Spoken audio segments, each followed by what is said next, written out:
So in this drill, Jono, you're working around a smaller box. Okay, it's a bit of a fitness drill and agility drill with your catching. So you go from orange backwards, work your way with side skips or forward, and then as you come out of the blue cone, I'll hit you a catch where you're trying to get it on your inside hip. Okay, away you go, mate, and go. That's it. Oh, sorry, catch. And then you just walk back to the start again, and away you go. And again, hit it properly, go. That's good, good feet, mate. Nice small steps, head up, that's it, good position. Excellent, mate, good. So in this drill, Jono, you've got your 4 coloured cones. Yep. As I throw it out, obviously, you take the catch, and then whatever coloured cone I call, you run around that cone, and then there's another catch coming to you as you come in. Yep. Okay, here we go. Red. Yellow, catch, mate. Blue, catching, Jono, catch. White, catch.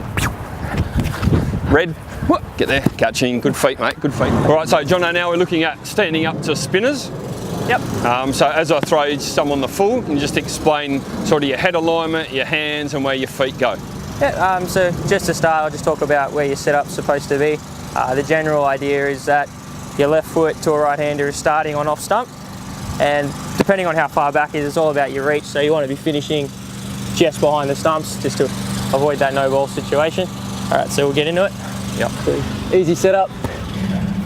So the general idea is, well, when I explain it, is always having your hands, eyes and feet working together.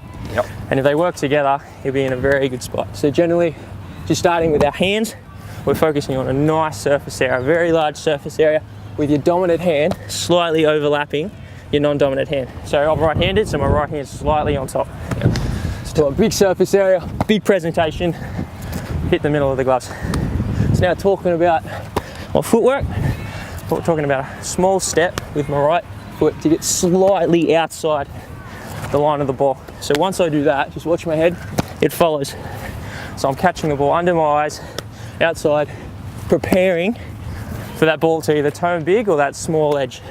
So from where I'm from, John, it looks like I can see the top of your head or the peak of your cap points to where you're watching the ball. Is that a good indication for coaches to look at to make sure the keeper's watching it? You want to make sure. Like, the number one rule is to watch the ball, and that's a great way to actually examine whether that's happening or not. So we'll just do a few a little bit wider. I just want you to watch my feet. So once the ball goes wide, it's slightly more uncomfortable for the keeper because it's a larger movement and it's a little bit harder. So see my feet here, I've slightly opened my foot because it allows my hips to rotate. So I can lengthen the catch, give myself a little bit more time. That's great for if the ball's turning large, because the moment I don't open that foot, it's like here, I'll close myself off, can't get that hip rotation, my leg stops me. So you just, once you go wide, small opening, get those hips involved, head nice and close to the ball. Take, mate, good take. Good. Okay, that's good technique, that's good. Another little important point that I'd like to point out is that for our left foot, which is what I refer to as my anchor, it has to stay there. Because the moment I drag, I then have to take a step, shift my weight, and then take the bars.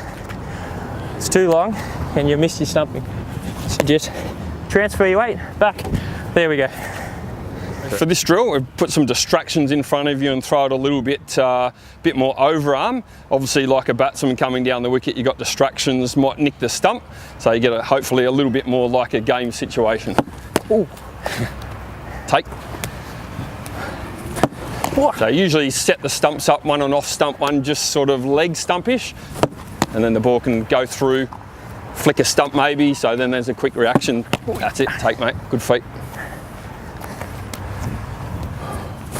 Ooh. Take, good hip, excellent hip. So Rosie, with the young kids, we're using a tennis ball. Now we've progressed with gloves, full-size bat and cricket ball. Why would that be the case for older kids? Oh, obviously it's the best way to replicate what's going to happen in the game. Catch, mate. Obviously, if we've used the tennis ball up until this point, our confidence should be good. Got our helmet on, so there's no reason why we shouldn't get our head behind the ball. Really practice fundamentals. So now we go left-handed, Rosie. What's the catch position and your head position when you're to a lefty here? Yeah, so ideally preparing for an outside edge, we want to prepare with our head, our eye line slightly outside the line of the ball, just so we're not shying away from it. Get nice and close to it, get a really good look at it. So trying to catch inside or outside hip here, Rosie? You want to kind of move across so that the edge is traveling towards you rather than trying to catch up with it. So you actually want to get slightly outside it. Yep.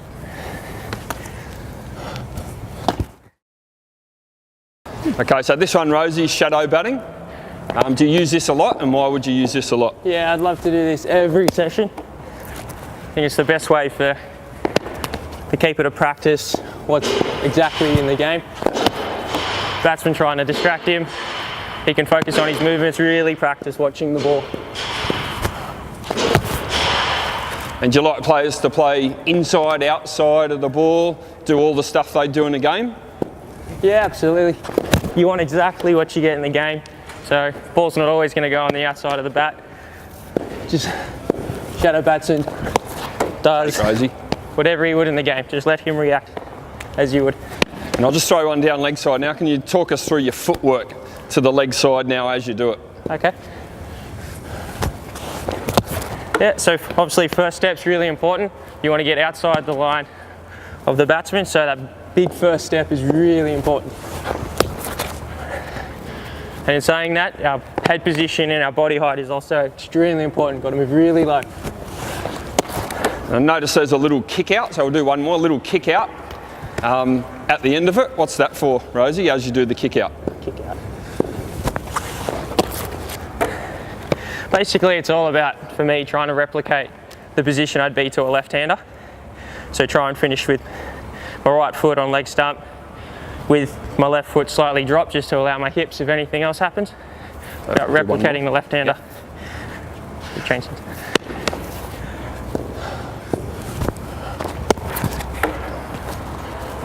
One more, Buzz. Yeah, perfect.